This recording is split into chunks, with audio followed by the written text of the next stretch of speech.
맛 좀 아는 전주 사람들은 중화 요리에도 까다롭다죠. 전주가 한식이 강해요. 기준에 있는 중화 요리 갖고 여기서 경쟁하려면은 변화시켜서. 중국에서 왔지만 이제는 한국인의 소울푸드가 된 중화 요리. 전주의 중화 요리 생존기를 들어봅니다.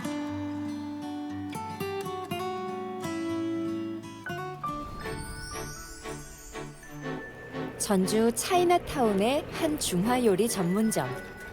오래된 집기와 시설이 그 내력을 짐작해 합니다. 우리 가게가 납세자 번호가 나온 것이 1969년. 실은 그 전부터 했죠, 이제. 사장님이 직접 장을 보시네요.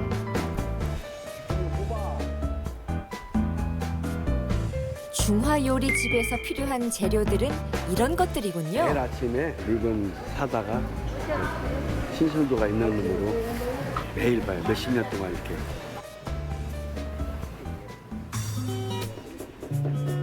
이미 분주한 주방.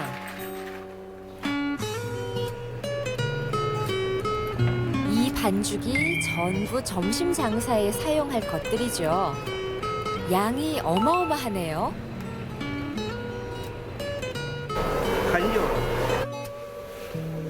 중화 요리는 이렇게 미리 반 조리를 해놨다가 재빨리 요리하는 게 특징이죠. 이곳의 모든 직원들은 중국 화교라는 특징이 있습니다. 这样 저희 길림상이에요. 우리 아버지께서 중국 산동 연태에서 피난 나왔어요. 그 당시 우리가 한국에 강경에 투자한 포목점이 있었어. 그래갖고 그 포목점을 믿고 이제 한국으로 이제 피난 나온 거지. 이 그릇이 특별하다네요. 그 당시에 짜장면 그릇.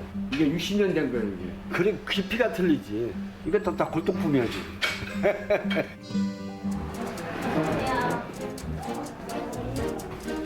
오늘의 첫 손님입니다. 메뉴판을 공부하듯 진지하게 들여다보고 있죠? 이들이 신중하게 고른 메뉴는 중화 요리의 기본인 짜장면과 짬뽕. 친구가 대만에서 와가지고 같이 먹기로 했어요. 대만 중국 요리랑 다르니까 소개해주고 싶어가지고. 그렇겠네요. 중화 요리의 본고장에서 온 사람은 한국식 중화 요리에 대해 어떻게 평가할까요?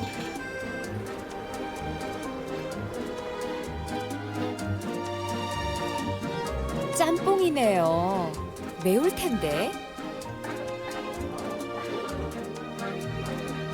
这个面不一样，Q。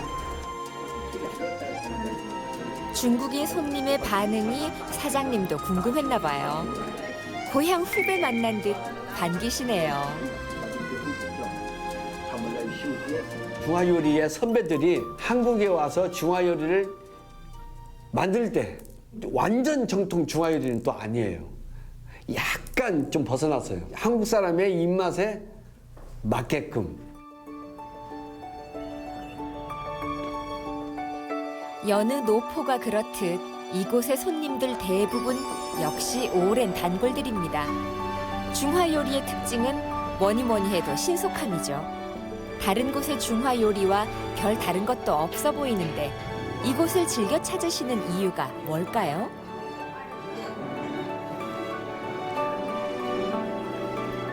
오래됐죠. 15년 전부터 평시 와도 그 맛이고 참 변함이 없어. 그렇기 때문에 여기를 찾는 거. 오래된 집이라고. 반차 세제 삼각 요리하는 짬뽕 이쪽은 걸로 하나까? 이 손님들을 가족같이 생각해. 진짜 친척처럼 오시면은 이런 얘기 저런 얘기다가 뭐 아주 애들 다 크고 있죠. 뭐 장가 안 갔어? 뭐 심지어는 뭐 애기 낳았어요 안 낳았어요? 뭐 등등. 애기 취직했다면 취직했다고 자랑하고 사랑방 개념이지. 추억의 집이라 할까? 아침에 내가 바꿔줄게. 정겨운 노포들은 그렇게 우리 삶의 한 부분이 되어갑니다. 이곳엔 한때 화교들이 모여 살았죠. 여기가 네. 이름이 비단길이래요. 아, 이쁘네요, 비단길. 그쵸. 예. 화교의 거리라고 부르기도 했었고 네. 차이나타운. 전국에 우리나라 3대 차이나타운이 중에 속한 곳이 바로 이곳입니다. 네. 그리고 이 인천과 그리고 그다음에 부산, 그다음에 전주. 예. 이 차이나타운이 얼마나 그 많이 또 화교들이 많이 사셨으면 이 차이나타운이 형성이 될 정도로 중국인 포목점에 혼수를 찾는 손님이 찾아드니 이곳은 웨딩의 거리로 자리 잡았는데요. 이곳에 근대 유산들이 몰려 있다는 건 모르는 분들이 많죠. 이 지금 빨간색 벽돌 이 건물이 네. 그 당시에 중국인 이씨성을 가진 부자가 아. 그 전동성당을 만든 네네, 벽돌공한테 의뢰를 해서 네. 이런 건물을 지었대요. 또 일본풍이네요, 이해는. 그렇죠. 네. 그러니까 2층은 일본풍인 게 네. 아마도 그때 일제강점기여서 네. 또 일본한테 좀 잘 보여야 되니까.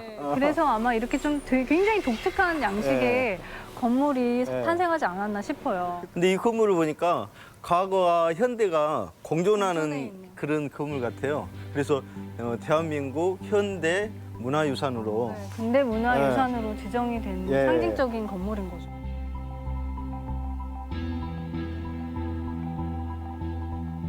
여기다 차이나 타운은 뭐 안 되겠지? 자매 결혼 도시가 강소성 소주시예요. 전주에서는 소주시에다가 팔각정을 지어기로 하고 전주 거를 거기는 이것을 와서 해주기로 하고 맞교환한 거죠.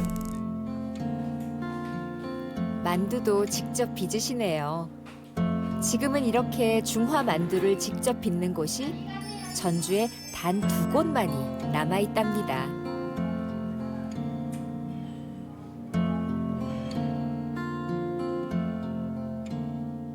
지금은 이 수제로 이렇게 하지만은 중국에는 이런 수제가 없어요.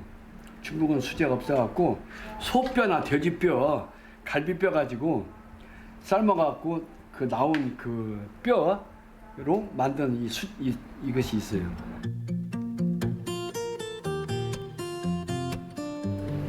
중국 본토의 요리와는 다르다고 하면서도 중국인 주방장을 두고 중국식 만두를 빚는 이유는 뭘까요? 화교들이 하는 음식점은 그 손맛이라는 것이 있어요. 이 같은 재료하고 같이 만들어도 어디서 이렇게 느껴지는 것이 있어요. 그 향은 조금 틀려요. 이곳에 단골들만 안다는 별미가 있습니다. 바로 채식 중화 요리인데요. 요 탕수육도 또 짜장면도 짬뽕도 우리가 즐겨 먹는 대부분의 중화 요리에 채식 조리가 가능하다네요. 중화 요리는 왠지 갖은 고기가 필수일 것 같은데 아는 사람만 몰래 찾아와 이 맛을 즐긴답니다. 야, 이건 뭐 돼지고기가 들어간 게 아니라 표고버섯이 들어갔네요. 이렇게 튀겨가지고 향수 소스랑 같이 냈네요. 야, 요즘 채식이 또 세계적인 붐이잖아요. 그렇죠. 몸 관리 좀 하시는 분들은 채식 되게 강조하죠. 채식 탕수육은 돼지고기 대신 표고버섯을 잘 손질해 튀겨낸 요리입니다. 향이 은은하니 고기의 질감과도 비슷하죠. 여기서 탕수육을 둘러싼 논쟁? 찍먹이냐, 부먹이냐? 탕수육은 원래 소스를 부어서 먹는 음식이라네요. 채식이 중화요리가 많아요. 더 가짓수도 많고 넓어. 간판 집에 소자라고 써진 집이 있어요. 크게. 그건 다 채식집이에요. 왜냐하면 중국의 종교가 도교가 있잖아요. 도교도 육식 안 씁니다. 하다못해 어느 정도냐면 결혼식 할 때 초축장을 보냅니다. 초축장을 보낼 때 채식을 하십니까? 혼식을 하십니까? 그거까지 물어봐요. 야, 진짜가 나타났다. 제대로 된 수제 군만두네요. 직접 손으로 빚은다 그러는데 중식은 싼다고 그러더라고, 표현을. 만두는 사실 여러 나라에서 네. 엄청나게 온갖 재료로 다양한 조리 방법으로 먹는 요리법 중에 하나잖아요. 근데 우리나라는 약간 공장에서 만든 만두들이 많다 보니까 군만두를 탕수육집에 가면은 서비스로 많이 이렇게 주곤 했는데 근데 한중일식 보면 만두의 색깔이 다 틀려요. 중국은 그 육즙을 되게 중요하게 생각하잖아요. 샤오롱바오 같은 거 육즙 진짜 살살 터트려가지고 숟가락에다 이렇게 조심스럽게 먹으면 입안에 생강 몇 점 딱 올리고 해서 일본 만두는 이제 교자 형태인데 반찬으로 먹는 그러한 개념으로 같이 곁들여서 먹는 경우가 많죠. 그래서 뭐 샌드위치에다가 라면하고 같이 또 이렇게 세트로 나오고. 한국식 만두 같은 경우는 피가 얇고 고기가 꽉 차고 그리고 꽁을 이용하는 경우가 많아요. 꽁. 그래서 개성이나 평양이나 이쪽에서는 꽁을 이용해서 만두를 만들면 그래서 그 꽁이 없으면 닭을 넣은 거나 고기를 넣는다 해서 꽁 대신 닭이라는 말도 있잖아요. 중국식 만두는 이름도 모양도 무척 다양합니다. 우리가 보통 중화 요리집에서 먹는 이런 모양의 만두는 버티에라고 하죠. 겉은 바삭바삭하고 안은 또 촉촉하고 겉바속촉 예. 요즘 트렌드인데요. 안에는 그 평양만두 같이 꽉 차 있어요. 중국 사람들이 여기서 화교들이 많이 있을 때가 진짜 많았어요. 음식점만 약 80집이에요. 본을 잊지 말자. 본. 한국 사람 얘기면은 뿌리라고 할까? 해서 학교를 만들자. 그래서 1940년대에 전주에는 화교 소학교가 생겨났습니다. 류영백 사장은 그 학교를 이어받아 운영하고 있고요. 제2세대가 한국 문화와 중국 문화를 최고로 많이 가교 역할이라고 하지 그런 것을 많이.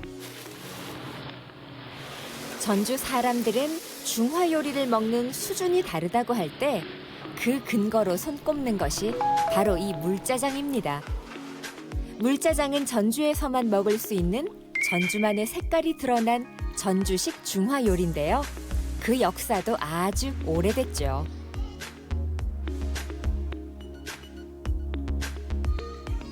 전주만 있지. 전주가 한식이 강해요. 한식이 강하다 보니까 기준에 있는 중화요리하고 여기서 경쟁하려면은 좀 딸려. 그래서 후반기에 중화요리도 많이 이제 연구해서 발전 나온 것이 물짜장이 된 거예요. 이제. 원래는 화교들이 집에서 해먹던 음식이었답니다. 모양만 보면 사실 짬뽕에 더 가까워 보이는데요. 처음엔 이런 모양이 아니었다네요. 우리가 물짜장의 원조집에 온 거잖아요, 지금. 네. 근데 물짜장이 제가 생각했던 것보다 색이 좀 빨간 것 같아요. 네. 전에는 하얗게 그 울면 형태로 하얗게 짜장을 했었는데 손님들이 계속 이렇게 좀 빨갛고 고춧가루가 들어가서 이렇게 칼칼한 맛을 좀 원하셔가지고 손님들의 입맛에 따라서 두 가지를 물어본대요. 주문하실 때 하얗게 드릴까요? 빨갛게 드릴까요? 네. 그러니까 물짜장이 전북 지역의 향토 음식인 거잖아요. 춘장을 쓰지 않고 간장으로 간을 하고 전분을 넣어가지고 좀 걸쭉하게 만든 그런 형태의 물짜장인데 이거는 타지에서 먹을 수가 없어요. 그래 전주 와야지 먹을 먹을 수 있는 음식. 짜장은 짜장인데 춘장 없이 걸쭉한 국물. 전북 지역에서는 어디서나 흔하게 먹을 수 있지만 전북을 벗어나면 찾아보기 힘든 음식이기도 합니다.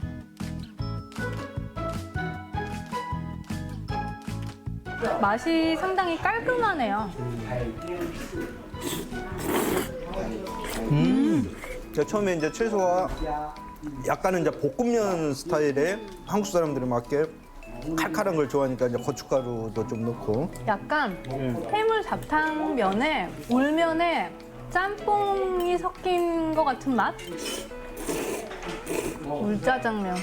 짜장면인데 느끼하지 않고 기름지지 않고 좀 담백하고 깔끔하면서 깔끔하고. 건강한 맛?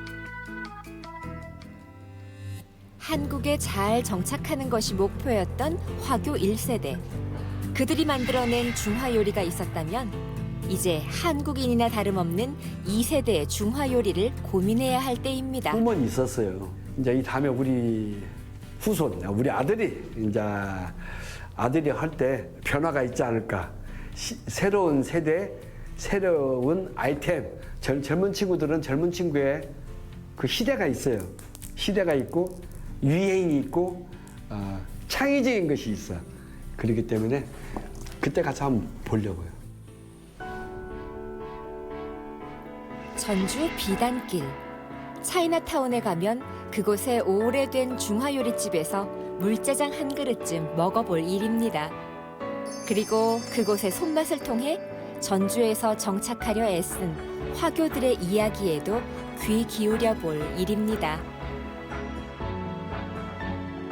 수수바스 되게 오랜만에 먹어요. 근데 식사하실 때 이걸 서비스로 주신다니까. 그것도 거의 처음 시작하셨죠? 여기가 언저래요. 그래, 이 맛이야. 어렸을 때 먹던 화교들이 이 땅에 와서 자리 잡고 서로 기대고 살아가기까지 어려움이 얼마나 많았겠어요. 제도적인 거나 법률적인 거나 어떠한 그러한 부분들은 제약이 또 굉장히 또 많더라고요. 우리나라 분들도 다른 나라에서 정착할 때 어려움이 있듯이 우리나라에서 자리 잡으신 화교분들이 체감하는 어려움도 한번 좀 생각해 봐야 되지 않나.